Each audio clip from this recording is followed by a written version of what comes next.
Bahkan kehadiran Nabi besar Muhammad SAW yang telah meninggalkan kita dua warisan berharga, Al-Quran dan As-Sunnah. Hari ini saya ingin membicarakan sebuah judul memotret kondisi atau catatan keagamaan, atau lebih tepatnya tantangan dakwah 2019. Ada 5 poin nanti akan kita bahas. Kita lihat apakah ini akan berlanjut 2018 sampai 2019 dalam konteks kita beragama di Indonesia, ataukah ini akan hilang nanti atau minimal berkurang dengan perubahan situasi soal politik nanti ya. 2019 maaf, bulan April. Apakah ada perubahan, apakah lanjut, apa tambah parah, nanti kita lihat situasinya gitu ya. Bapak Ibu dan rahmati Allah, nomor 1, kita 5 poin saja kita lihat. Ini tentang masifnya aliran menyimpang yang terjadi di tengah masyarakat. Saya refresh sedikit, bulan Oktober kemarin, Mahkamah Konstitusi menolak judicial review dari Ahmadiyah. Ahmadiyah mengajukan tuntutan kepada Mahkamah Konstitusi supaya fatwa sesat yang dikeluarkan MUI untuk Ahmadiyah itu dicabut. Mereka tidak mau lagi dianggap sesat gitu. Tapi jawaban MK menolak. Nah, ini kegembiraan buat kita ini. MK menolak tuntutan Ahmadiyah dengan alasan bahwa dalam Islam ada hal-hal yang memang tidak bisa didiskusikan. Ada yang tidak bisa ditolerir, ada yang tidak bisa diubah. Misalnya tentang nabi terakhir. Dalam Islam nabi terakhir itulah Nabi Muhammad SAW. Sementara Ahmadiyah Qadian menganggap bahwa nabi itu ada selain Nabi Muhammad, yaitu Mirza Ghulam Ahmad dari Lahore, India, perbatasan dengan Pakistan. Yang kedua tentang Quran. Umat Islam masih menganggap Quran itu adalah wahyu terakhir di muka bumi. Tidak ada lagi wahyu setelah Al-Quran. Ahmadiyah, dia yakin wahyu masih turun sampai kiamat. Dan mereka menamakan kitab mereka itu Tazkirah. Nah, 2 alasan inilah diberikan oleh Mahkamah Konstitusi sehingga Ahmadiyah ditolak permohonannya untuk dicabut fatwa sesatnya dari MUI. Ya, kita senang ya, satu sisi. 1 bulan kemudian kita kaget lagi. Ternyata Mahkamah Konstitusi bikin gerakan yang biar kita kaget gitu loh. Ketika aliran kepercayaan meminta kepada Mahkamah Konstitusi hak konstitusionalnya. Mereka ingin diakui sebagai agama di Indonesia.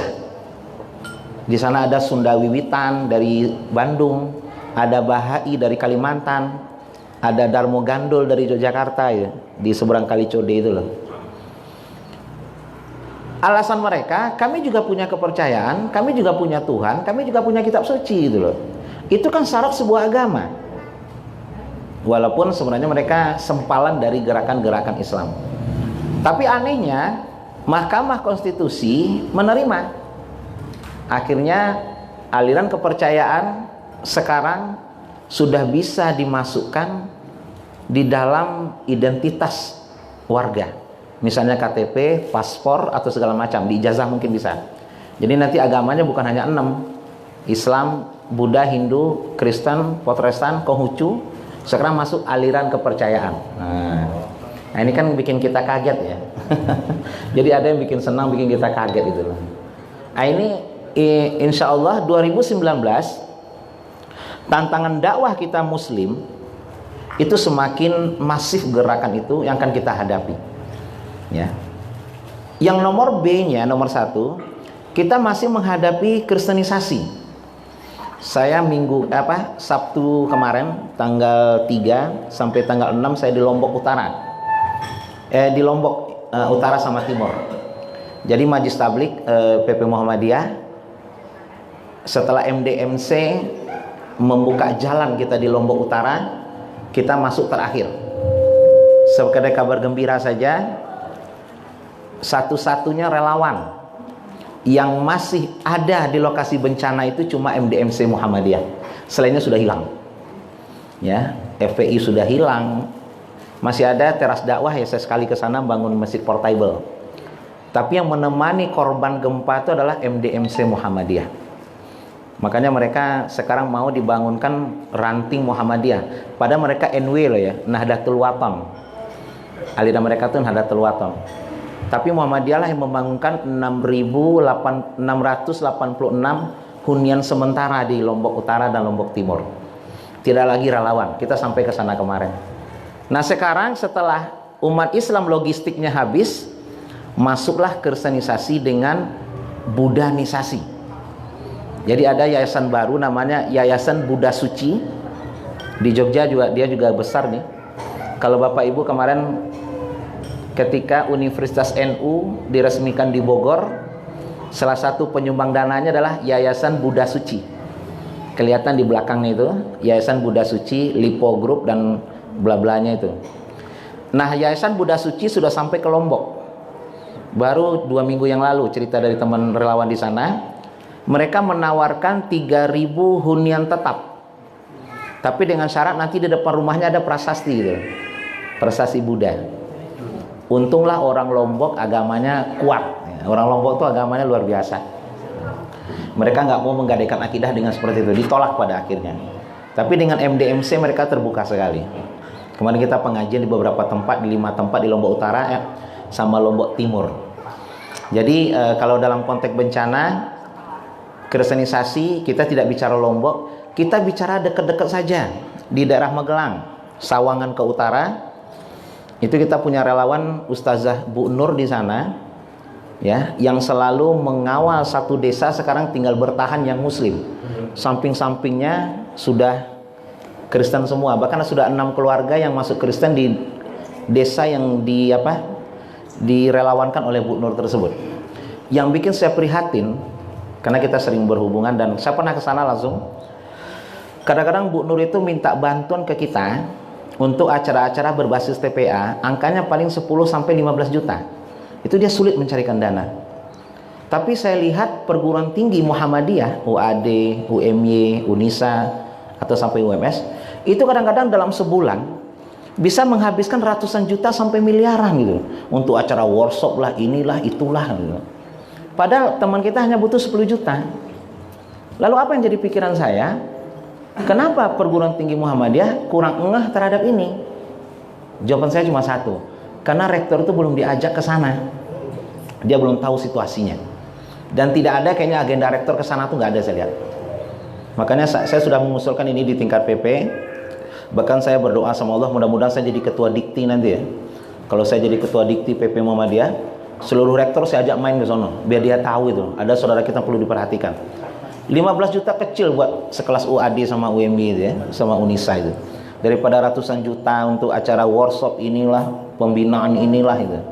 Padahal saudara kita berjibaku, jatuh bangun, berdarah-darah mempertahankan akidah dari serbuan kristenisasi di daerah Wonolelo namanya, daerah Wonolelo di Sawangan, Magelang, Merapi. Cangkringan juga begitu. Nah, memang orang Kristen ini kadang-kadang ya dalam sejarah mereka tidak mau mundur dengan satu misi. 1938 catatan Buya Hamka dan Agus Salim itu sudah rapat di tingkat negara untuk membuat sebuah aturan tentang toleransi. Umat Islam hanya minta 1 poin saja ditulis di sana. Apa poinnya? Tidak boleh menyebarkan agama kepada orang yang sudah beragama. Buddha setuju, Hindu setuju, Islam setuju, Kristen menolak. Kata mereka, Tuhan kami Yesus, Tuhannya Yesus, menyuruh, memerintahkan, menyebarkan Injil ke seluruh dunia. Kita jawab, semua agama punya misi itu gitu loh. Misi agama itu kan cuma 2. Satu, menyebarluaskan ajarannya. Yang kedua, kekuasaan biasanya. Tapi demi persatuan NKRI, demi toleransi, seharusnya dia menerima, tapi Kristen menolak sampai hari ini. Akhirnya dia bebas menyebarkan agama ke orang yang sudah beragama. Nah, ini salah satu tantangan dakwah kita 2019, masih harus menjadi perhatian kita. Jadi kita meminta kepada masjid-masjid Mungkin lewat Ustadz Nuruddin nanti ya, atau Ustadz Yusron di Masjid Nurul Huda nih saja. Purbayan ya. Nurul Huda namanya ya. Nurul Huda Purbayan. Ada salah satu agenda nanti mudah-mudahan sebelum Ramadan kunjungan ke saudara kita di sana, Ustadz Nuruddin ya. Saya memberikan bantuan. Mereka tuh senang banget kita kunjungin. Ada saudara mereka seakidah yang biasa datang yang palang-palang itu aja. Tapi begitu ada saudara datang seakidah, mereka senang banget. Nggak dikasih bantuan juga nggak apa-apa, dikunjung saja mereka sudah senang banget gitu loh. Mereka ada saudara mereka yang mengunjungi mereka itu. Ini yang pertama ya. Yang pertama tentang tantangan dakwah kita 2019, tentang aliran sesat yang masih masif, aliran kepercayaan Syiah, Ahmadiyah dan bla bla begitu. Yang kedua tentang kristenisasi ya. B-nya. Nomor 2, ini saya namakan proxy war ya, proxy war. Proxy war. Apa namanya proxy war? Proxy war itu kalau definisinya, pertama, perang antara dua negara besar, tapi tidak mereka berhadapan langsung. Amerika dengan Rusia, tambah dengan Cina, mereka kalau berhadapan perang langsung setelah Perang Dunia Kedua, mereka berpikir akan banyak mudaratnya dari manfaat. Caranya apa? Mereka adu negara ketiga, negara kecil berperang, tapi mereka sokong, itu namanya proxy war. Jadi Amerika itu bukan negara perdamaian, loh, dia orang tukang adu domba itu. Korea Selatan diadu sama Korea Utara, nanti dia memegang Korea Selatan, Rusia, Cina memegang Korea Utara. Nah, peranglah dua negara itu, konsultannya, senjatanya dipasok oleh mereka gitu. Nah, ini namanya proxy war. Mana pertama? Yang kedua, mereka sekarang kalau ingin menjajah sebuah negara, nggak perlu pakai pasukan. Mereka sebarkan virus-virus perpecahan kepada umat Islam yang ada di Indonesia. Kita bicara proxy war di Indonesia ya. Jadi mulai narkoba itu proxy war itu. Perang tanpa senjata, perang diam. Kita tahu Indonesia sudah hancur aja besok. Ya, menjadi NKRT mungkin. Negara Kesatuan Republik Tiongkok ya. Bukan NKRI. Ini kewaspadaan kita sebagai orang yang diamanahi Allah, diwariskan Allah, Negara Kesatuan Republik Indonesia. Mulai dari narkoba, pemikiran-pemikiran liberalisme, sekularisme, dan pluralisme. Bapak Ibu, saya berikan contoh salah satu pemikiran sekuler ya. Nun sewu, ini mungkin agak sensitif ya, tapi nggak apa-apa kita bahas. Kemarin ketika terbongkarnya prostitusi online ya di Surabaya yang melibatkan beberapa artis, coba Bapak Ibu perhatikan kenapa muncul angka 80 juta. Ini proxy war ini.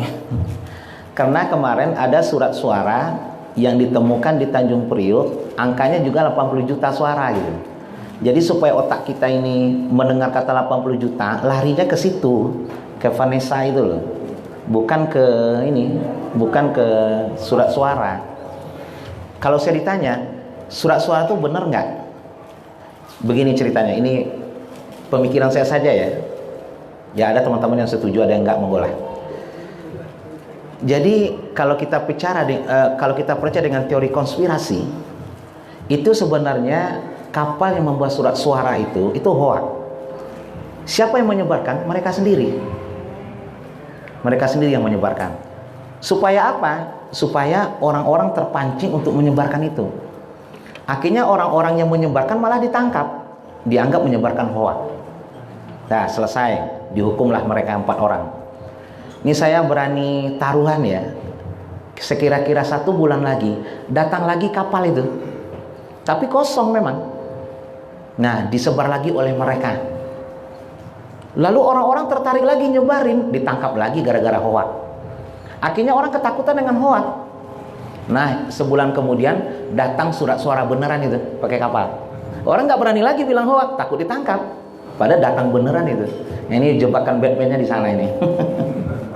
Kalau menurut saya, jadi memang mereka sendiri yang nyebar, mereka sendiri yang apa, itu teori konspirasi lah. Bagi yang percaya, ada juga yang nggak percaya yang monggo lah itu. Nah, kembali ke soal prostitusi online.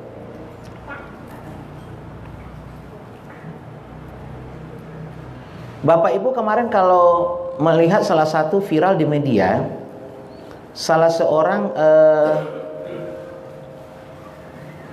yang pernah diundang ke istana, namanya Afi Nihaya Paradisa, Itu kalau kita lihat namanya saja sudah sekuler ya. Afi itu bahasa Arabnya afi, apakah? Fi itu di dalam. Nihayah itu artinya terakhir. Paradisa itu sorga, paradise atau firdaus. Jadi namanya saja, apakah di akhir kehidupan itu ada sorga gitu. Namanya saja sudah sesat gitu. Apalagi pemikirannya gitu. Kemarin dia diundang sama Jokowi ya. Jadi memang rezim sekarang ini tambah hebat menista Islam, itu tambah dapat award itu. Tambah hebat mendukung kesesatan, itu tambah banyak award-award yang diterima biasanya. Kemarin dia menulis, kelihatan dia sekuler ya. Katanya dia kuliah di Jogja. Katanya di UIN, nggak tahu di mana sih. Psikologi. Dia tulis begini. Saya malah salut dengan Vanessa gitu loh. Kenapa dia bisa menjual value dirinya semahal itu gitu loh ya. 80 juta. Kalau 5 kali aja 400 juta gitu ya. Lalu dia bandingkan dengan seorang istri. Bayangkan seorang istri paling cuma dikasih 10 juta sama suaminya tiap bulan. Tebulan lagi gitu.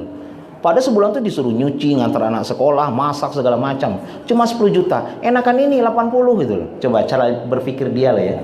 Tanpa nilai. Sebab orang sekuler itu kan nggak punya nilai. Padahal di sini pahala, ini dosa gitu loh.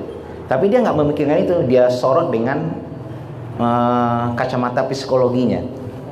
Bahkan dia mengatakan tubuh itu kan milik kita, suka-suka kita dong. Mau kita jual kayak, mau kita rentalin kayak gitu. Nah ini cara dia berpikir begitu ya. Hati-hati. Mana generasi muda ke depan 2019 harus generasi yang muda yang punya akidah yang kuat. Kalau nggak goyang dengan tulisan begitu itu nanti bisa goyang itu. Harus kewaspadaan kita harus kita jaga ya terhadap generasi muda kita. Jadi proxy war ini yang saya terjemahkan adalah adu domba di antara Islam di Indonesia ya, supaya mereka bisa masuk nanti setelah kita kocar-kacir. Mereka menggunakan media sosial, hati-hati ya. Kadang-kadang saya menganggap mama mereka mengerjakan ini. Judul-judul video itu biasanya bahasanya agitasi. Misalnya antara Abdul Somad dengan Adi Hidayat. Adi Hidayat kan Muhammadiyah, Abdul Somad NU, masih tahlilan, masih kunut gitu ya. Nah nanti ceramah mereka tuh divideokan, disambung-sambungkan, lalu dikasih judul agitasi. Adi Hidayat meluruskan kekeliruan Abdul Somad itu. Judulnya meluruskan kekeliruan gitu. Padahal enggak. Mereka biasa-biasa aja kok gitu loh. Adi Hidayat mengkritik pendapat Abdul Somad. Nah, seolah-olah itu permusuhan gitu loh. Padahal enggak sebenarnya. Mereka ketemu biasa-biasa aja kok gitu loh ya. Masalah kunut enggak kunut kan sudah dibahas 14 abad yang lalu gitu ya. Tapi begitulah cara mereka proxy war-nya di Indonesia dengan memberikan racun-racun kepada pemuda Islam sehingga mereka saling bermusuhan gitu. Setelah bermusuhan gampang dihancurkan. Pengakuan daripada mantan Perdana Menteri Singapura, Lee Kuan Yew, kalau ingin menguasai negara Islam gampang katanya. Pecah belah umat Islamnya, dekatin orang munafik karena mereka yang mau disuap. Nah ini kata Perdana Menteri lah ya, orang munafik itu yang gampang disuap. Jadi jangan dipikir seperti Abu Janda gitu loh ya. Itu nggak dapat duit, dapat itu. Seperti Guntur Romli, banyak itu. Ade, siapa itu semuanya mendapatkan uang. Itu cara mereka proxy war-nya terhadap Indonesia. Sebab Indonesia ini adalah negara yang 2022 itu diperebutkan oleh negara besar.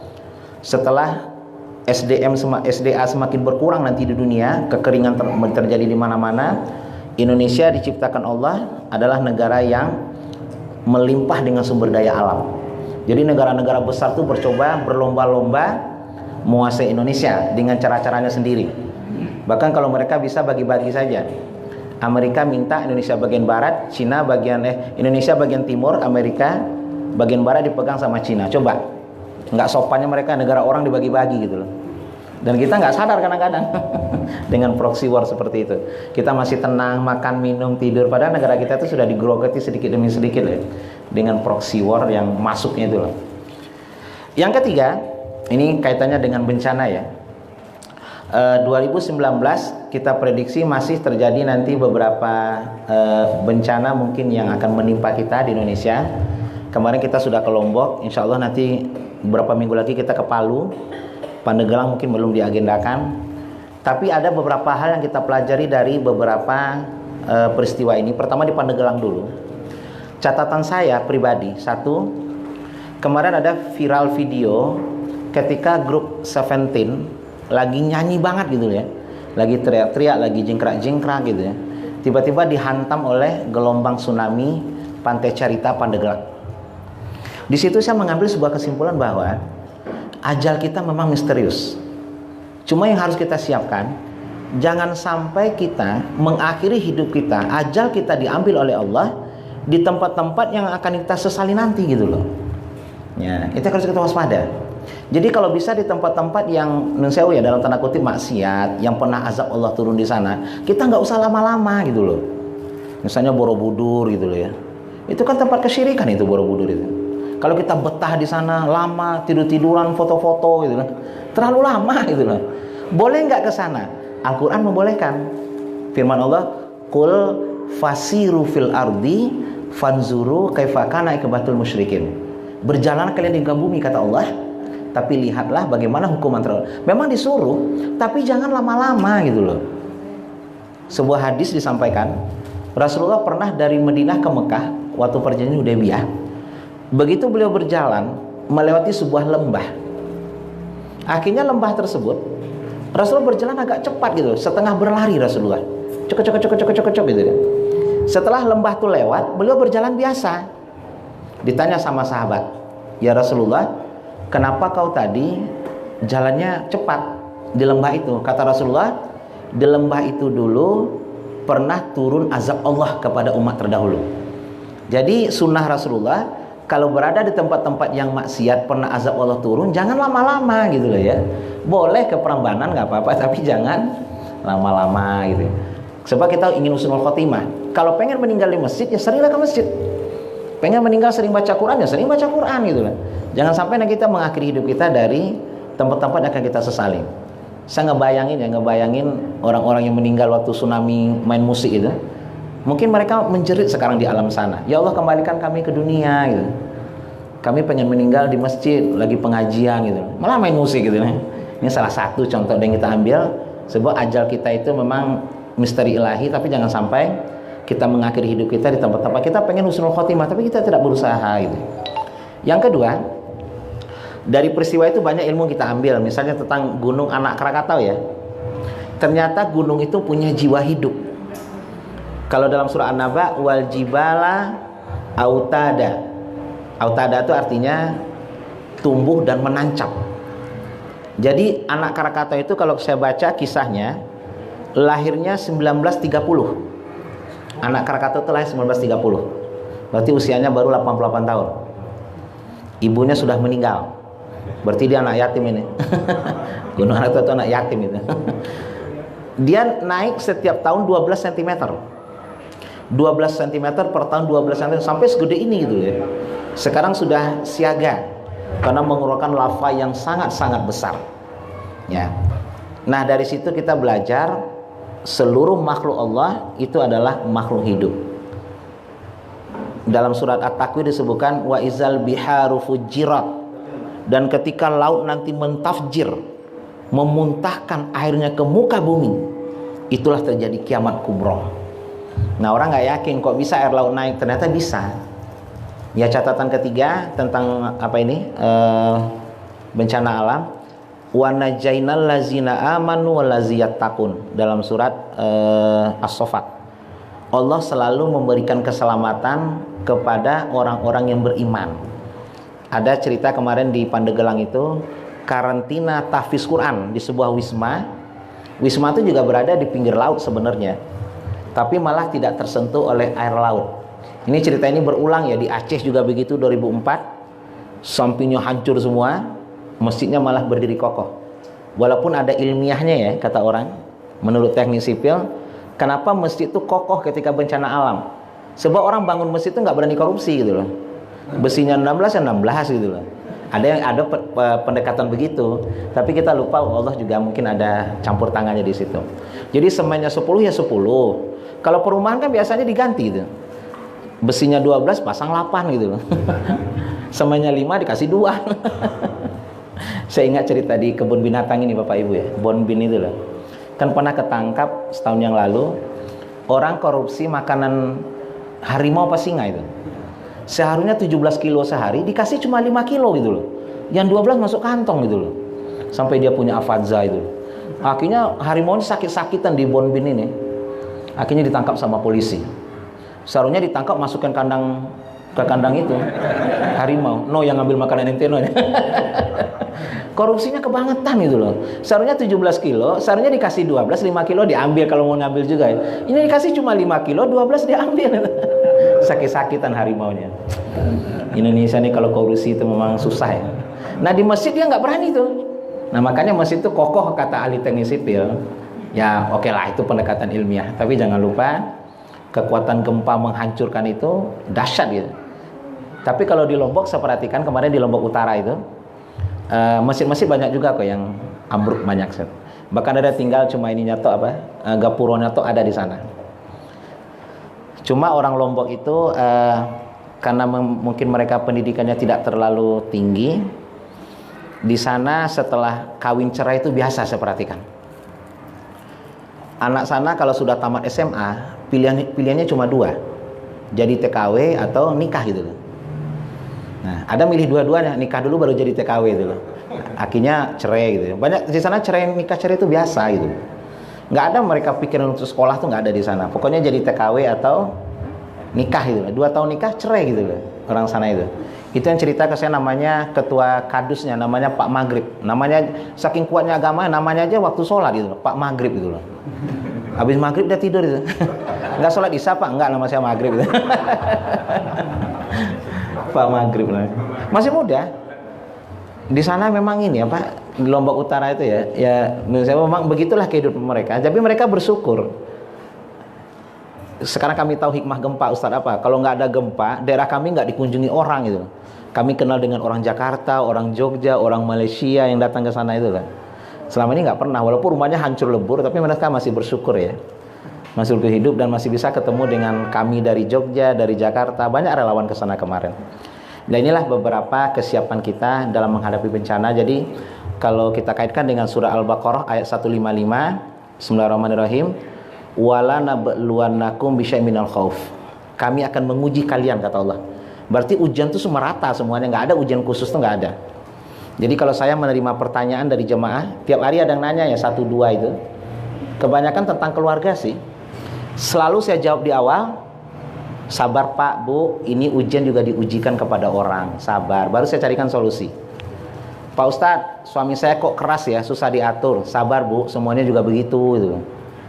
Pak Ustadz, mertua saya kok benci saya. Nah ini mah seluruh dunia Bu. Sabar. Jangan terlalu baper lah. Ustadz juga, iya. Ya ini namanya ujian merata. Nggak ada ujian khusus tuh nggak ada. Nggak mungkin Allah benci sama seseorang diuji khusus. Ini saya uji khusus nggak ada. Semuanya sama aja. Sebab walanabluwannakum. Cuma tugas kita menyiapkan mental kita saja dengan akidah yang lurus. Apapun ujian, sebab ujian ini bisa menyenangkan, bisa tidak menyenangkan. Jelasin dulu. Kalau menyenangkan nanti bisa syirik, mutakabir kita, sombong gitu. Bisnis kamu lancar ya, wajar lah. Keluarga saya kan bisnismen semua. Jadi kalau saya sukses apa anehnya, itu kan sombong tuh. Nah ini kalau akidahnya nggak kuat nih repot juga ya. Kalau akidahnya lemah ya rumah Pak Maghrib itu kebetulan istrinya kan jadi TKW di Brunei. Nah, kan Brunei kan kaya itu. Pulang istrinya jadi TKW, bangun rumah. Gempa, brok itu loh. Itulah nasibnya Pak Maghrib, kebanyakan tidur Maghrib dia. Ya tapi itulah ujian Allah. Capek-capek nyari duit di Brunei, sampai di rumah dibangunin rumah ambruk gitu loh. Sekarang tinggal di Huntara yang ukurannya 4,6. Kecil sekali loh Huntara itu. Tapi orang Lombok tuh nggak berani tidur di dalam. Padahal retaknya kecil loh itu. Salah satu ketua PDM di sana, kita main ke rumahnya di Lombok Utara itu. Retaknya kecil gitu loh. Ustaz itu retaknya cuma kecil kok, saya bilang.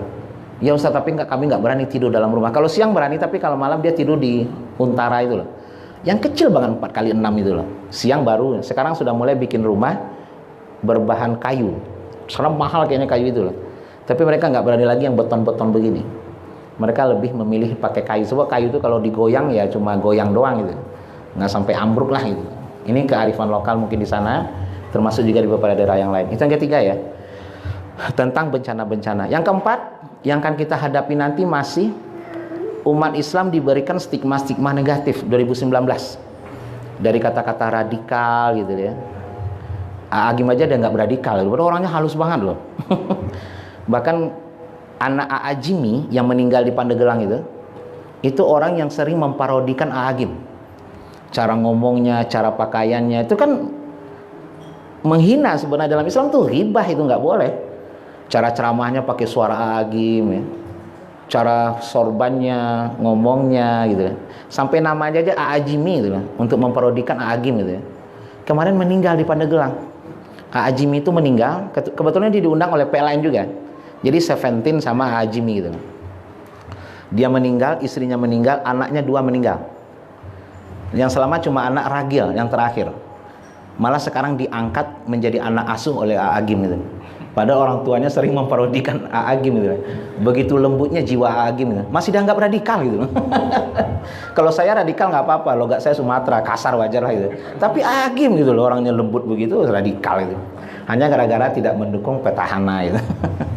Nah ini mungkin Islam masih dianggap radikal, intoleransi. Saya nggak tahu kasus di kota gede di mana tuh Ustaz, yang makamnya dipotong itu loh. Sampai Sri Sultan mengeluarkan statement loh ya. Di mana Bu? Sini. RT ini, wallah subhanallah.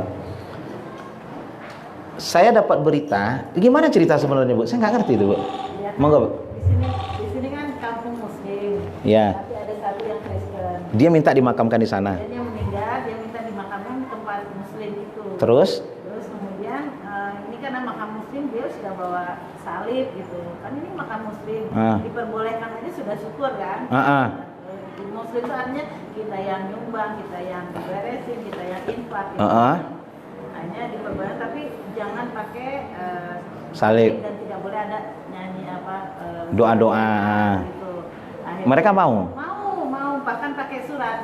Kami sukarela ya, walaupun surat itu atas kesepakatan untuk tidak memakai salib. Akhirnya salibnya dipotong ditancapkan ke dalam, jadi hanya kayak huruf T jadinya tuh. Yang itu untuk nama gitu. Menjadi batu nisan. Biasa ternyata dalam proses itu ada yang nyoting gitu. Jadi viral nasional itu, Bu? Viral nasional ya, memang kita beberapa saat tertekan juga karena banyak sekali kunjungan wartawan, banyak sekali, nggak ada berhentinya gitu. Tapi di tingkat nasional Jogja dituduh intoleransi gitu loh. Itu diviralkan oleh mereka. Betul, saya yakin mereka memviralkan. Memang mencari celah untuk menjatuhkan Islam karena mereka ya mungkin balas dendam Ahok juga lah. Itu ada kira-kira. Memang dendamnya abadi kayaknya. Mutu bi ghaizikum ya. Setelah mama. Iya, jadi memang setara institut.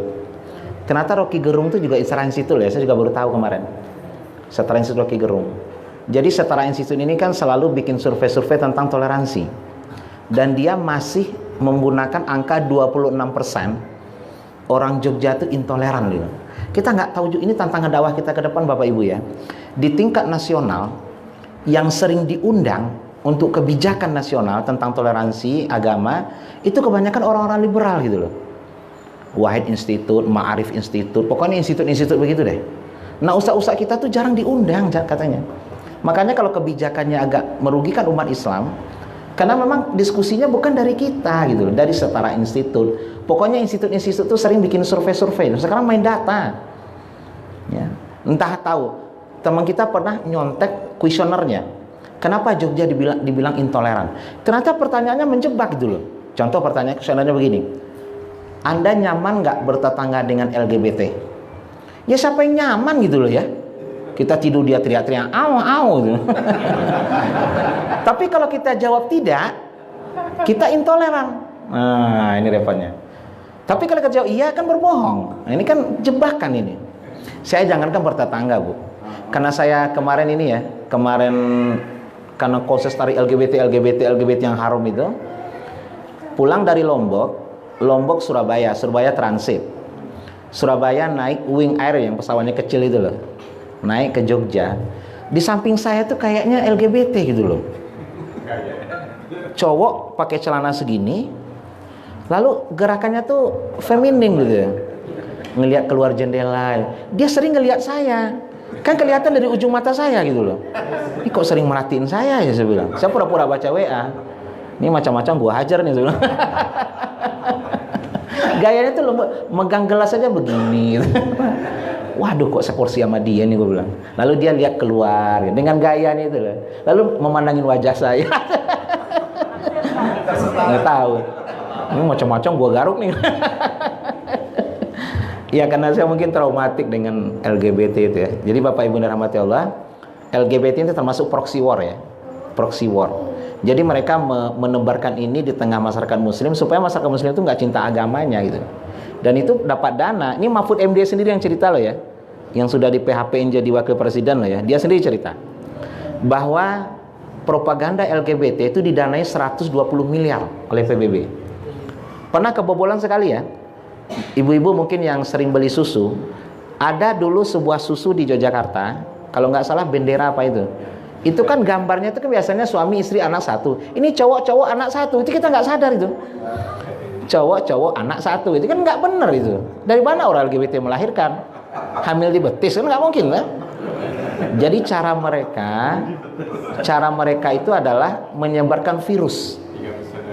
Jadi berkembang itu bukan karena turunan, tapi karena virus. Jadi orang-orang seperti kita ini yang gagah perkasa inilah kira-kira gitu ya. Saya kan insya Allah kan gagah perkasa lah gitu ya. Otot, kawat, urat besi, leher beton, muka asbes gitu. Kan gagah perkasa itu. Tapi kalau nggak hati-hati bergaul dengan LGBT bisa kena saya. Cuma mereka menyebarnya dengan virus gitu, bukan dengan keturunan. Jadi hati-hati bergaul dengan orang-orang seperti itu ya.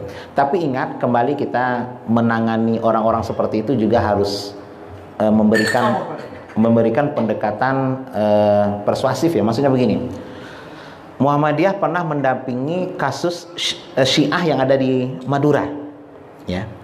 Jadi kan orang-orang Syiah Madura itu kan diusir tuh dari Madura. Orang Madura itu kan sama aliran sesat kan beda dengan orang Jogja. Orang Madura itu kan apa aja main bacok dia tuh. Aliran sesat aja dibacok di sana gitu loh. Ternyata Muhammadiyah ke sana, ketemulah dengan orang-orang Syiah itu. Ternyata mereka buta huruf loh, nggak bisa baca, nggak bisa nulis. Ketika ditanya sama relawan, ibu kenapa masuk Syiah? Nggak tahu gitu loh. Tahu nggak Syiah? Enggak gitu loh. Jadi mereka cuma ikut-ikutan. Jadi orang begini nggak usah dihukum menurut saya, diluruskan saja, ditarik ke dalam Islam. Karena mereka memang ikut-ikutan gitu. Tapi kalau pemikir apanya itu dibunuh aja nggak apa-apa. Tapi yang pengen, sebab kenapa? Allah saja kepada iblis itu memberikan hak jawab. Ketika iblis menolak bersujud kepada Adam, itu kan pembangkang iblis pertama kepada Allah. Langsung Allah hukum nggak? Enggak. Allah berikan hak jawab kepada iblis. Apa kata Allah dalam Al-Quran? Ya iblis, ma mana ka antas juda is amartuk. Wahai iblis, kenapa ente nggak mau sujud waktu saya sujud, kata Allah? Itu kan hak jawab. Padahal itu pembangkangan pertama loh makhluk Allah kepada Allah. Tapi iblis diberikan hak jawab, nggak langsung Allah hukum. Kita juga begitu seharusnya. Sebar apapun kesalahan orang, istri kita, anak kita, berikan hak jawab gitu loh. Saya mahasiswa telat nggak langsung saya hukum. Saya tanya dulu, kenapa ente telat? Tadi bantu orang kecelakaan Pak, oh bagus saya bilang. Sono cari lagi yang kecelakaan saya bilang.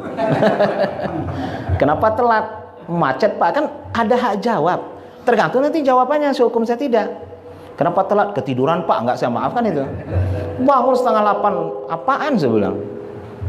Nah, kenapa telat? Hobi Pak, kalau hobi saya hukum itu. Tapi hukumnya nggak push up. Saya suruh baca surat pendek itu. Besok nggak berani lagi lo telat itu. Jadi dosen-dosen kalau mau menghukum mahasiswa, suruh baca surat pendek itu loh. Menggigil itu sampai keringat dingin. Besok nggak berani dia lagi telat. Kalau cuma disuruh push up, bersihin kamar mandi kecil buat dia. Tapi suruh baca surat pendek menggigil sampai keringatan itu. Besok nggak berani lagi dia telat. Jadi intinya Allah sendiri memberikan hak jawab kepada iblis. Iblis, kenapa kamu nggak sujud ketika saya suruh, kata Allah. Allah tahu jawabannya, tapi Allah mengajar kepada kita jangan menghukum orang langsung, tapi berikan hak jawab. Istri kita salah, tanya kenapa melakukan itu. Anak kita kenapa melakukan itu. Orang punya alasan melakukan sesuatu. Ya kalau nanti ketahuan dia ngarang segala macam, baru nanti kita apa istilahnya berikan hukuman. Terakhir, tantangan dakwah kita ke depan dalam konteks nasional ini untuk para ustadz ya. Kembali kita jelaskan bahwa otorisasi keilmuan itu kalau bisa kita pegang. Sebab tadi saya ceritakan, pemerintah kalau ingin mengambil kebijakan tentang toleransi, tentang ini segala macam, yang diajak diskusi itu adalah orang yang punya otorisasi keilmuan. Siapa yang punya otorisasi keilmuan? Biasanya yang punya karya besar. Kalau tafsir masih Quraisy Shihab. Tentang pemikiran Islam itu otorisasinya Ustadz Hamid Fahmi Zarkashi yang gontor. Untung dia orangnya lurus gitu ya. Nah, ke depan kalau kita tidak main di wilayah ini, diambil sama orang-orang non muslim. Saya kemarin dapat berita dari INSIS Jakarta, katanya Kanisius sekarang di Jakarta, bukannya di Jogja ya, menyekolahkan 5 kadernya sekolah S3 Islam di Eropa. Bayangkan nanti mereka kalau pulang 2 tahun lagi ke Indonesia, ini sudah setahun lalu saya dapat berita ini. Ada yang ahli tafsir, ahli fikih, ahli hadis, padahal mereka non muslim loh. Apa nggak kacau nanti mereka mengabrak-abrik agama kita? Ya, ilmu Islam itu kan ilmu terbuka, mereka bebas saja kok belajar, nggak ada masalah ya. Tapi kalau mereka nanti memegang otorisasi keilmuan, apa syaratnya otorisasi? Punya karya besar. Ustadz Budi Asyari itu kan ahli sejarah Islam ya, tapi nggak punya karya, nggak dianggap memegang otorisasi keilmuan. Setelah Quraisy Shihab meninggal nanti, siapa yang memegang otorisasi keilmuan? Tafsir. Kan kita pertanyakan siapa? Nggak ada yang punya karya kok. Dulu Buya Hamka selesai. Kalau seandainya nanti Quraisy Shihab ya hilang juga, siapa yang memegang otorisasi ilmu tafsir? Jangan-jangan nanti mereka Kanisius itu. Nah, ini kan yang kita khawatirkan dalam tantangan dakwah ke depan. Apa yang catatan saya? Ustadz-ustadz kita ini menulis tuh semakin sulit saya rasa. Ya, semakin sulit. Dulu ulama dulu sangat produktif dalam menulis. Buya Hamka saja, karangan beliau sangat luar biasa lah ya. Kita bicara Indonesia. Kalau bicara dunia, Imam Suyuti, Imam Nawawi, Imam Ghazali, karangan mereka tuh ratusan judul. Satu judul 6 jilid, 13 jilid gitu. Imam Tobari bikin sejarahnya 16 jilid, 30 jilid. Padahal dulu kalau bikin tulisan, bikin pulpen dulu, bikin tinta dulu. Sekarang tinggal ketak-ketak aja, susah juga kan? Karena orang Indonesia memang literasinya rendah. Minat bacanya minim Indonesia ini. Kalau orang luar tuh memang bacanya banyak. Mereka 200 halaman loh per hari. Orang Indonesia disurvei, sebulan tuh baca buku cuma 1 halaman gitu loh. Itu pun buku tabungan. Sambil nangis lagi bacanya. Minus gitu. Jadi kalau nggak baca gimana mau nulis, kan gitu ceritanya. Padahal ilmu-ilmu itu sekarang penting untuk saya saja lah, nggak usah nyontoh lain. Saya mungkin baca buku itu sehari ya memang 2 halaman. Tapi bukan buku tabungan Pak, buku beneran gitu. Buku beneran. Tapi nggak banyak kita baca buku itu. Jadi gimana kita mau nulis, baca aja mungkin nggak ini gitu ya. Jadi ini 5 tantangan dakwah kita ke depan 2019. Mulai dari aliran sesat semakin masif, proxy war yang dihadapkan ke Indonesia, stigma negatif Indonesia, pemikiran liberalisme, dan otorisasi keilmuan. Kalau ini tidak kita kuasai, nanti orang-orang Kanisius akan jadi ahli sejarah, ahli fikih, ahli Quran, seperti Sunok Ograni itu ya. Mereka ahli Islam tapi dia nggak Muslim gitu loh. Apa nggak susah kita nanti mempertahankan keislaman ini di Indonesia?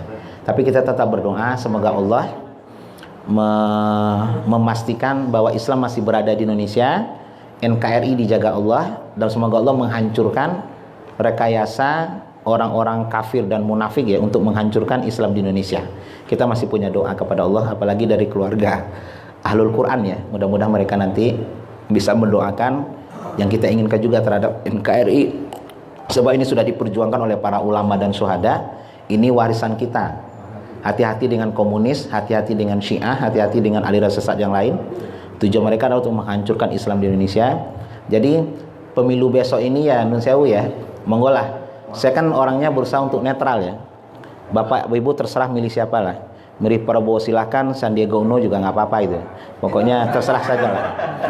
Nggak ngatur-ngatur loh saya ini. Pilihan itu kan bebas tuh. Milih Prabowo silakan, nggak milih Jokowi juga nggak apa-apa. Itu kan nggak ada masalah. Salahnya di mana gitu. Kemarin ada dialog di WA itu, tapi dialog doang antara ibu sama anaknya. Kan saya cuma bacain doang. Anaknya nanya sama ibunya, Bu, kenapa kita milih Prabowo? Kata anaknya sama ibunya gitu. Kata ibunya begini, Nak, supaya kita sholat menghadap kiblat, nggak menghadap kamera. Kata ibunya gitu. Bukan kata saya.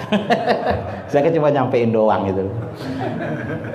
Nun sewu ya, bukan ya kita tidak bicara itu lah, tapi memang memilih ini kan memilih paket ini. Prabowo paketnya siapa, Jokowi paketnya siapa. Lihat aja di belakangnya. Sebab nggak mungkin orang tuh satu, gitu. Pasti ada paket di belakang-belakangnya itu loh. Jadi kalau memang silakan kita istikharah, silakan kita melihat visi dan misi dan orang-orang di belakangnya itu loh ya, supaya kita bisa menentukan pilihan yang benar. Sebab pilihan kita nanti dipertanggungjawabkan juga kepada Allah itu. Terima kasih, mudah-mudahan bermanfaat. Subhanakallahumma wa bihamdika asyhadu an la ilaha illa anta astaghfiruka wa atubu ilaik. Assalamualaikum warahmatullahi wabarakatuh. Ada pertanyaan nggak? Oh. Dibuka pertanyaan nggak? Oh iya, Mas. Saya tak tanya. Kok takut, Bu? Nanyanya Bu Nurudin kalau nanya begini, jangan begini, Pak. Nanti dipanggil Bawaslu loh. Pak Ustadz nanya, Ustadz jangan. Pak Ustadz nanya boleh. Nanti dipanggil Bawaslu loh. Terima kasih Ustaz Afrizal. Ini teman di Majelis Tabligh PP Muhammadiyah yang sekarang beliau masih ada di sana. Begini Ustaz, tadi sampaikan tentang apa yang keputusan yang diajukan ke Mahkamah tadi, Iya. yang itu akhirnya kemudian ditolak seperti itu. Ini apakah berhubungan dengan rezim yang sekarang ini atau memang arah dari kebijakan itu memang sekarang itu semakin sekuler seperti ini, ada hubungannya dengan masalah rezim yang ada sekarang atau tidak begitu? Ya. Sebab begini, kalau memang ada hubungannya dengan rezim, berarti kan kalau memang intinya berarti kalau memang kita ingin dijadikan negara seperti Uighur seperti itu, kita menjadi umat Islam yang tidak mampu, tidak kuasa untuk beribadah, tidak diperbolehkan ibadah bebas di negara kita sendiri, itu kan silakan aja dengan pemerintahan yang sekarang tetap ada ini. Tetapi kalau itu memang adalah hubungannya dengan masalah pemikiran-pemikiran sekuler yang tadi banyak sekali terlibat di dalam perempuan-perempuan kebijakan tadi, ini apakah itu ada hubungannya dengan rezim? Terima kasih. Ya. Terima kasih Ustaz Nurudin. Pertanyaannya agak berat ya. Saya lupa tadi. Boleh nanya tapi jangan yang berat-berat, ini berat ini. Masa beratnya begini Pak. Saya tidak bisa mengambil kesimpulan bahwa ini tidak ada intervensi gitu. Kenapa saya tidak bisa mengambil kesimpulan ini? Sebab setiap rezim yang kita pelajari dulu lah sama-sama, itu setting sosialnya berbeda. Kita lihat zaman Orde Baru. Apakah di zaman Orde Baru ada aliran sesat? Ada. Tapi muncul nggak dia ke permukaan? Enggak. Sebab kenapa? Pak Harto itu kan bukan ahli agama loh ya, tapi sekarang orang mulai melihat sisi sejarah dia. Kita positif negatifnya nggak usah kita diskusikan. Pak Harto awal memerintah langsung didirikan MUI, Majelis Ulama Indonesia 1974 itu. Apa kata Pak Harto? Kalau bicara agama Islam, satu pintu. Saya nggak mau dua pintu, kata Pak Harto. Kalau MUI mengatakan halal, haram, sesat, tidak, serahkan ke MUI. Jadi kalau sudah difatwa sesat sama MUI, Pak Harto nggak berani lagi mengambil fatwa lain. Pokoknya kalian kalau sudah sesat nggak boleh nongol, kata Pak Harto. Nongol saya habisin, kata Pak Harto. Kenapa? Pak Harto nggak ingin ada keresahan di masyarakat. Yang bikin ribu-ribu itu Pak Harto nggak suka. Dia nggak ngerti agama kok Pak Harto. Tapi yang bikin, karena dia dikenal Bapak ingin membangun Indonesia, jadi yang bikin ribu-ribu itu mengganggu gitu loh. Jadi kalau sudah sesat, ya sesat saja. Berapa tanda tangan Pak Harto untuk membubarkan itu loh. Bapak kalau mengikuti, dulu namanya Islam Jamaah. Itu dibubarkan sama Pak Harto. Ganti nama jadi Lemkari. Dia mendekat ke Golkar itu. Nah, sekarang namanya LDII ya. LDII ini kan dalam dia bermasyarakat kan agak pintar daripada Ahmadiyah. Ahmadiyah itu kan eksklusif. Ngumpul sana, ngumpul sini. Kalau LDII dia pintar, kerja sama-sama UIN, kerja sama-sama polisi. Sama UI aja dia kerja sama. Pelatihan mubalik gitu loh. Sama UI sama UIN. Sama polisi dia kerja sama juga. Pintar dia bermasyarakat, lebih pintar LDII sama daripada Ahmadiyah gitu. Jadi pertanyaan Ustaz Nurudin tadi, apakah tidak ada intervensi? Bisa ya, bisa tidak. Tapi saya sulit melepaskan, nggak ada tuh, nggak mungkin gitu loh ya. Sebagai contoh. Kemarin kan Pak Mahfud MD setelah dia di PHP jadi Wapres, Dia kan tanpa sengaja cerita bahwa ada, ini kisahnya tidak masalah agama ya, ada orang yang kemarin dibegal di Depok itu, akhirnya dia melawan, kan meninggal, akhirnya dihukum. Pak Mahfud langsung datang ke Jokowi, cerita Pak Mahfud sendiri, dia tanpa sadar sudah menunjukkan dia intervensi masalah hukum. Cuma Pak Mahfud hanya meluapkan kekecewaannya saja. Dia bilang sama Pak Jokowi, Pak, itu ada orang dizolimi Pak, dia bela diri karena mau dijambret gitu, akhirnya penjambretnya meninggal gitu, dia mau dihukum. Langsung Jokowi menelpon Kapolri. Pak Mahfud ini cerita santai saja, cuma dia lupa kalau dia pernah menunjukkan dia melakukan intervensi dalam masalah hukum. Ya kan? Dia tanpa sadar menunjukkan dia intervensi. Akhirnya selesai. Anak tersebut malah dapat penghargaan gitu ya. Oke lah, karena dia orang Madura waktu itu. Jadi Pak Mahfud kan sama-sama Madura ini gitu ya. Nah, ada kan intervensi sebenarnya. Jadi memang sulit. Kalau pemerintah tidak bilang intervensi, saya sulit melepaskan ini. Nah, kemarin alhamdulillah ya, kalau kemarin kita diribukan tentang Anies Baswedan gitu. Ini kan sangat jelas bagi saya ya. Walaupun akhirnya Bawaslu Bogor memutuskan tidak ada pelanggaran oleh Anies ya dengan foto begini-begini itu loh. Anak saya fotonya begini kok, nggak saya ajarin loh. Anak saya 3 tahun loh, foto tuh begini. Saya nggak pernah ngajar, dia ngerti aja politik gitu loh. Dengan anak 3 tahun ngerti mana politik gitu. Masih main balon aja kerjaannya. Ini ada fotonya kalau saya liatin, ayo gaya anak gini, teh gitu loh. Langsung dia begini, nggak tahu maksudnya apa gitu loh. Nah, dari situlah saya tambah yakin memilih gitu. Berdasarkan anak saya. Jadi Pak Nurudin, memang pasti ada intervensi itu, serasa ada kecil dan besarnya. Dan ini pengaruhnya, misalnya ketika Ustadz Arifin Ilham sakit gitu ya, itu kan karena ini zaman pilpres gitu ya, simpati didapat di sini gitu loh ya, semuanya ngunjungin. Cuma ada juga hoaknya ini, karena kebetulan ketika beliau dipindah ke Malaysia, saya baca di media sosial, itu yang bawa ke Malaysia itu katanya pesawat pribadinya Prabowo. Ternyata itu hoak itu. Saya sudah konfirmasi kepada adik iparnya langsung. Adik iparnya orang Padang, namanya Gus Remon. Orang Padang yang jualan jilbab di Beringharjo, dia punya 3 toko itu. Nah, istrinya itu adik kandung Arifin Ilham. Kemarin saya ceramah di Godean, di masjid dia, dan saya tanya, bohong gitu. Itu bukan presiden, dia Prabowo lah, tapi itu bukan pesawat Prabowo. Itu pesawat seorang pengusaha batu bara di daerah Kalimantan. Dia yang membiayai seluruh. Jadi Arifin Ilham itu ke Malaysia itu bukan berobat, hanya untuk penyembuhan. Karena di Indonesia dia nggak bisa istirahat. Semua orang datang mengunjungi dia mas pilpres ini dulu. Jadi dia nggak bisa istirahat gitu loh. Makanya diungsikan ke Malaysia supaya dia bisa istirahat di sana. Ternyata nggak juga, di sana disambut sama duta besar gitu. Orang ke sana-sana juga. Lagian diviralkan sih saya bilang. Itu sebenarnya di RSCM dia mau disembunyikan itu. Cuma ada satu yang foto diviralkan, akhirnya tahu semua gitu. Akhirnya nggak bisa istirahat setelah kemoterapi kemarin. Dia butuh istirahat lama, tapi ya begitu karena diviralkan. Ada salah satu orang nggak sengaja memviralkan itu gitu loh. Akhirnya pada tahu semuanya Ustadz Arifin Ilham di rumah sakit, pada ngunjungin semua gitu. Nggak bisa nolak dong presiden datang, Prabowo datang ya. Akhirnya nggak bisa istirahat, makanya dibawa ke Malaysia. Di samping juga ada pengobatan kemoterapi di sana yang lebih bagus. Tapi sebenarnya untuk menghindari kunjungan-kunjungan itu sebenarnya gitu. Kunjungan politik. Ya lebih ke 2014 ke politik gitu ya. Nggak bisa kita lepaskan walaupun tujuannya ikhlas segala macam gitu. Tapi memang sulit, makanya kata sulit saya jawab tadi pertanyaannya memang apakah penolakan MK terhadap Ahmadiyah membolehkan MK terhadap aliran kepercayaan, sebab isu-isu tentang kolom agama ini kan sudah lama tuh. Cahyokumolo itu kan Cina Semarang gitu. Saya yakin yang namanya Cina itu tetap dia merasa dirinya Cina, maaf ya. Indonesia itu dianggap negara kedua sebenarnya. Hati-hati kita sebenarnya di sini. Jadi KTP tidak diperpanjang itu kan salah satu menurut saya indikasi. Jadi RT nggak tahu lagi siapa warganya gitu loh. Sekarang ngurus KTP nggak lewat RT RW lagi, ini kan indikasi menurut saya. Supaya orang bebas gitu loh.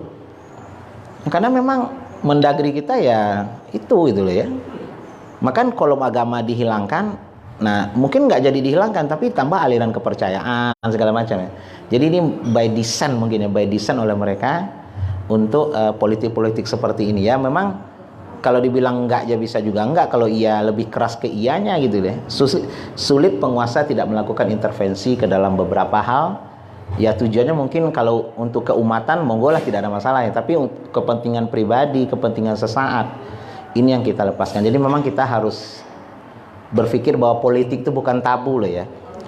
Politik itu harus, jadi teman-teman kita kalau mempunyai jiwa politik, asahlah, terjunlah ke demokrasi itu ya, warnai demokrasi itu.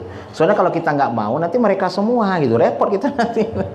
Kebijakannya azan nggak boleh keluar nanti. Ini kalau udah mulai-mulai loh ya, azan nggak boleh keluar dari masjid, lingkaran masjid gitu loh. Alasannya mengganggu. Sekarang gini aja deh saya bilang, azan berapa sih lamanya azan? Muazin tuh paling cuma 2 menit kali 5 waktu sholat, 10 menit gitu loh. Anjing kalian menyala 24 jam saya bilang, mengganggu kok bilang. 24 jam anjingnya menyala gitu loh. Kalau masalah ganggu-gangguan loh ya, ayo kita hitung siapa yang lebih mengganggu. Lonceng kalian apa nggak bunyi itu, tang-tong tang-tong. Udahlah, kalau karena ini memang apa ya, Islamofobianya karena banyak di atas sana itu. Lama-lama nanti ya mungkin sholat Jumat juga dilarang. Ini kan sudah komunis mulai muncul-muncul ini. Di Ring Road Gejayan, dekat Kecamatan Depok itu, sebelum terminal apa itu Pak? Gejayan ya? Bukan Pak, terminal utara Ring Road itu loh. Jombor, Concat, terminal Concat. Itu ada tulisan saya baca di pinggir jalan, Indonesia damai tanpa khilafah. Indonesia damai tanpa apa dia sebut itu. Itu saya yakin yang nulis PKI itu. Nah, jadi PKI ini masih banyak dan saya yakin Indonesia. Banyak tulisan-tulisan saya lihat di jalan-jalan itu ingin memojokkan bahwa NKRI aman tanpa orang Islam gitu loh. Pokoknya mereka ingin menunjukkan mereka yang paling Pancasila, mereka yang paling NKRI. Padahal kalau kita belajar dari teori surat Al-Ikhlas, Qul Huwallahu Ahad itu loh, kan nggak ada kata-kata ikhlasnya.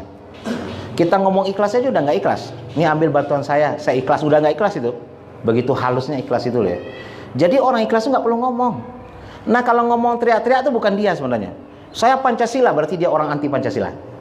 Vanessa itu kan juga teriak, saya Pancasila, saya NKRI 80 juta gitu. Mana Pancasila ente gitu loh. Jadi yang teriak-teriak Pancasila itu nggak Pancasila sebenarnya itu. Ingat Aidit ya, DN Aidit, gembongnya PKI. 1 bulan sebelum dia memberontak kepada Indonesia, Aidit nulis buku, Aidit membela Pancasila. Dia berlindung di balang. Jadi nun sewu ya, saya dari dulu kan curiga sama toleransi, sama demokrasi. Saya juga ini tempat berlindungnya mereka. Mereka kalau kecil minta toleransi loh, mereka besar kita dibantai. Ini penyakitnya KBB. Demokrasi juga begitu. Demokrasi itu kan slogannya apa? Dari rakyat, oleh rakyat, untuk rakyat. Mana agama? Minggir dulu. Ya untunglah Indonesia tuh masih banyak muslimnya, demokrasi masih diwarnai dengan Islam. Jadi dalam demokrasi, yang boleh menentukan baik tidak, buruk tidak, sesat dan tidak itu manusia. Nah ini kan sekuler nih pemikiran begini. Jadi kalau besok LGBT banyak hadir di DPR, dia minta diakui sebagai warga biasa, diketok, tok, diterima walaupun haram oleh Al-Quran. Nah ini kan salah satu demokrasi berbahayanya di sini sebenarnya. Tapi seluruh negara Islam sekarang lomba-lomba, kami paling demokrasi, paling gemar demokrasi. Padahal dijebak sebenarnya itu. Dengan toleransi dan kita dijebak sebenarnya dengan Islam. Pancasila juga begitu. Orang banyak berlindung belakang Pancasila. Kami Pancasila, kami NKRI. Padahalnya dia korupsi terus di dalam itu. Nah orang yang diam-diam seperti kita ini yang nggak dianggap Pancasila dengan nggak NKRI itu. Nah ini kan by design saya rasa ya, ada unsur-unsur begini yang harus kita. Tapi memang terus terang ada juga teman-teman kita yang tidak begitu percaya dengan teori konflik gitu ya, dengan rekayasa. Kalau saya sih ya, bukan saya menganggap pendapat saya benar gitu ya. Kalau saya masih menggunakan teori tambal ban. Teori tambal ban begini, dia yang nambal, dia yang nyebar paku itu. Soalnya kalau nggak disebar paku, orang nggak ada yang nambal gitu. Sama juga teroris narkoba sama itu. Dia yang bikin teroris, dia juga yang nangkap itu. Dia yang menjual narkoba, dia juga yang nangkap itu. Nah ini kan by design bagi saya ya. Kalau tidak salah, Bapak Ibu, sebagai terakhir ya, tentang rekayasa tadi, ingat Menteri Kesehatan Siti Saidillah Sufari itu, kan dia yang membongkar kebohongan Amerika tentang flu burung sama flu itu. Itu ternyata Amerika sendiri yang menyebarkan virus itu. Setelah disebar, dipaksa negara-negara itu membeli vaksin kepada Amerika dengan harga yang sangat mahal. Dibongkar sama Siti Fadilah. Ini teori tambal ban. Ya, semuanya begitu. Dia nyebar paku, dia nambal. Disebar virus komputer, dia jual antivirus gitu loh. Ini kan orang-orang yang tidak punya agama dalam berbisnis begitu teorinya. Jadi bagi saya, ini pengalaman saya ya. Jadi masalah narkoba, sebenarnya polisi sudah tahu siapa narkoba itu loh. Tapi penangkapannya nanti sesuai dengan situasi gitu ya. Saya aja dulu pernah kecopetan loh di Malioboro ya. Sampai saya tahu itu siapa raja. Ternyata orang Padang juga. Sama-sama Padang aja main copet saya bilang. Pancilo. Itu mulai dari awal Malioboro sampai terakhir yang Astra Motor itu yang menguasai orang Padang itu Pak. Dia punya 7. Maaf loh ya. Yang 3 Minang, yang 7 Palembang. Saya tahu gara-gara saya kecopetan. Nah, ketika kita lapor polisi tahu sebenarnya itu siapa geng-gengnya itu. Buktinya kalau saudaranya kena tinggal dijemput gitu. Tapi kalau kita jarang gitu loh. Karena saya dapat lagi barang saya itu. Saya bilang, nun sewu ya, nggak saya sebutkan namanya itu. Besok kalau keluarga saya kecopetan, saya ketemuin dia lagi tuh. Karena saya sudah tahu dia rajanya di sana. Nah ini salah satu contoh ya, memang kriminal ini bukan hanya sekedar muni-muni begitu ya, ada apanya ya, ada unsur-unsur X-nya, faktor X-nya sebenarnya itu loh. Jadi kadang-kadang ya dijebak begitu, yang narkoba nanti mereka menyebarkan sama dengan hoak itu. Mereka sebar hoak, kita ikut-ikutan, akhirnya kita yang ditangkap, mereka enggak itu loh. Ini teori konflik ya, yang lebih berisi yang tidak. Terima kasih Pak Nurdin. Yang saya mau tanya lagi. Oke. Tahun kemarin kita masih sibuk dengan apakah diperbolehkan kita mengucapkan selamat Natal atau tidak. Tahun sekarang bukan lagi diperdebatkan, tetapi justru Menteri Agama Niloban itu menyatakan ya selamat Natal, Tuhan Yesus yang penuh dengan rahmat dan sebagainya. Bahkan juga siapa yang mengkumpulkan? Siapa?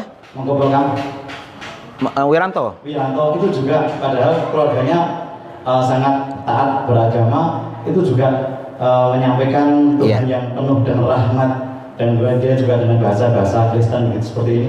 Ini sebenarnya ini politik dagang sapi, artinya itu ada hubungannya dengan masalah itu. Kok masalah iman diperjualbelikan seperti ini? Ini fenomena apa ini, Ustaz? Oke. Anak Pak Wiranto itu kan jemaah tablik gitu. Jemaah tablik yang meninggal di Afrika Selatan. Salah satu anak Pak Wiranto cowok meninggal lagi khurut di Afrika Selatan. Jadi memang anaknya banyak yang ikut jemaah tablik gitu. Bukan majlis tablik ya, jemaah tablik gitu. Bedanya apa majlis tablik dengan jemaah tablik? Kalau jemaah tablik sering Masya Allah gitu. Kalau majlis tablik masalah, banyak masalah itu. Masya Allah masalah. Bapak Ibu dirahmati Allah. Kalau kita merujuk sebuah peristiwa ya tentang Natal dan tidak Natal ini, saya berikan analogi. Waktu sidang MK, ini sidang MK lagi nih, kasus HTI, itu dihadirkan salah satu saksi ahli, itu adalah Bang Egy Sujana.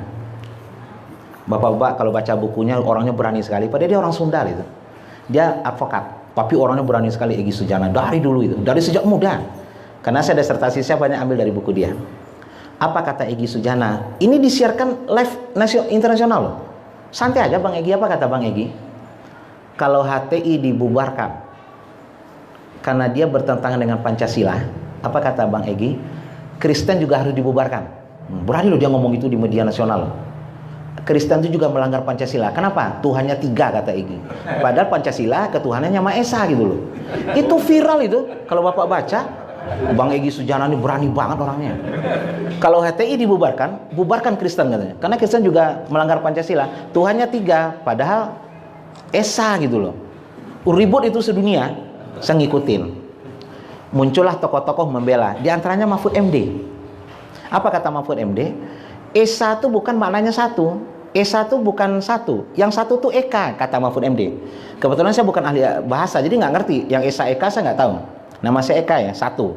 Tapi kalau Esa, setahu saya Esa itu lebih satu dari satu. Contoh ya, misalnya jam tangan saya ini, misalnya satu-satunya di dunia itu. Misalnya ini satu-satunya, ini kan banyak di kaki lima ini. Apakah ini Esa? Menurut saya tidak. Sebab Esa itu bukan dari beberapa unsur. Ini kan ada tali, ada kaca, ada segala macam gitu ya.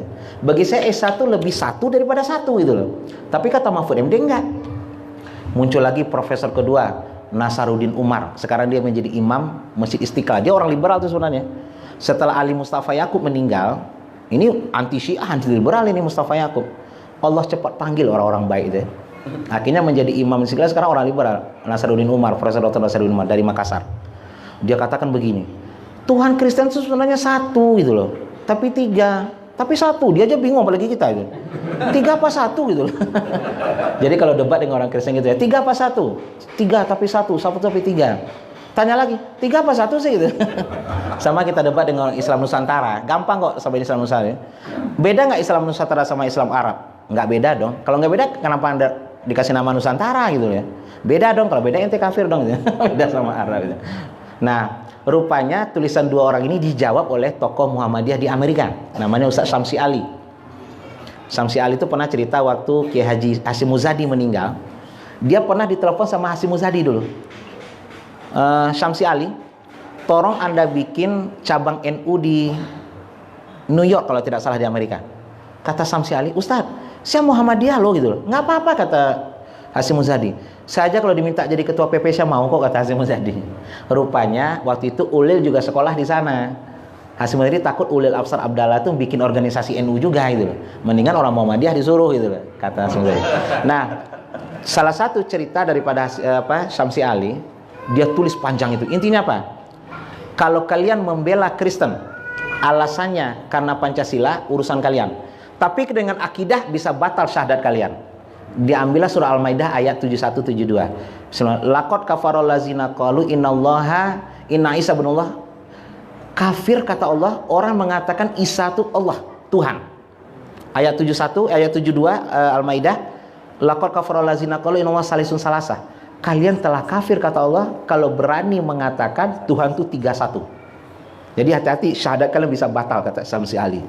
Nah, dari situ kita bisa menyimpulkan bahwa Natal ini adalah keyakinan Kristiani bahwa Yesus itu adalah anak Tuhan. Jadi ini sebenarnya menghina kepada umat Islam. Nggak usah kita ucapkan selamat sebenarnya. Ini sudah dibahas sebenarnya. Saya kadang-kadang males bahasnya gini, Ustaz. Tiap Desember kita ribut aja. Orang Kristen itu nggak ribut, nggak diam-diam aja kok dia. Kita aja ngeribut gitu loh. Males ya. Ngapa sih kita ribut? Dia aja nggak ribut kok gitu loh. Jadi kalau bagi saya tidak usah kita ngucapin, sebab ucapan itu bisa mempengaruhi akidah kita gitu kan. Sebab Yesus tuh ketika Allah kita bilang punya anak lam yalid walam yulad, itu kan kita menentang akidah dalam surah Al-Ikhlas itu gitu kan. Karena mereka Yesus. Nah, kata Quraisy Shihab beda lagi. Kata Quraisy Shihab, kita mengucapkan itu sesuai dengan keyakinan kita bahwa Isa itu adalah nabi. Tapi kan yang merayakan mereka bukan kita, saya bilang. Kalau kita rujuk kepada surat Maryam, wassalamun alayya yauma wulidtu wa yauma amutu wa yauma ubasu hayya. Salamun alayya. Kata salam itu dalam bahasa Arab itu adalah ucapan ketika kita bertemu. Jadi dalam bahasa Arab itu ada tiga ya. Ada salamun, ada tahniah gitu ya. Tahniah itu ucapan selamat biasanya terhadap keberhasilan. Ya, ada juga tahiyat. At-tahiyat, nah lagunya Nisa Sobian itu loh. Tahiyat itu adalah ucapan kita kepada orang untuk memuliakan.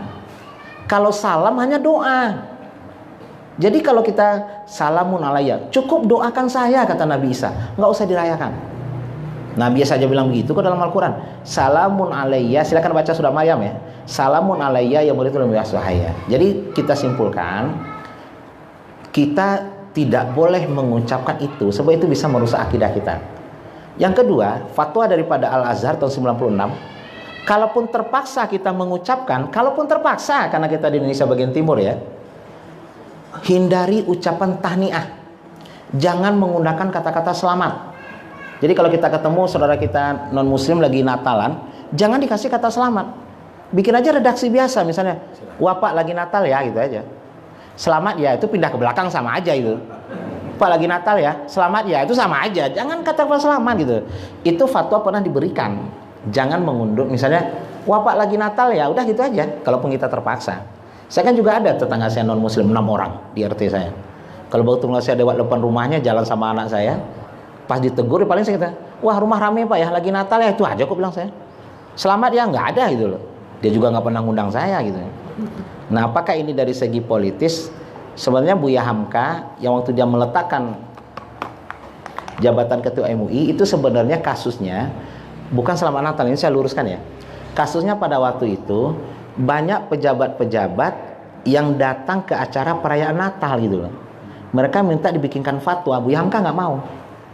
Sampai Alam Syah Ratu Periwanegara, Menteri Agama, datang ke kantor MUI.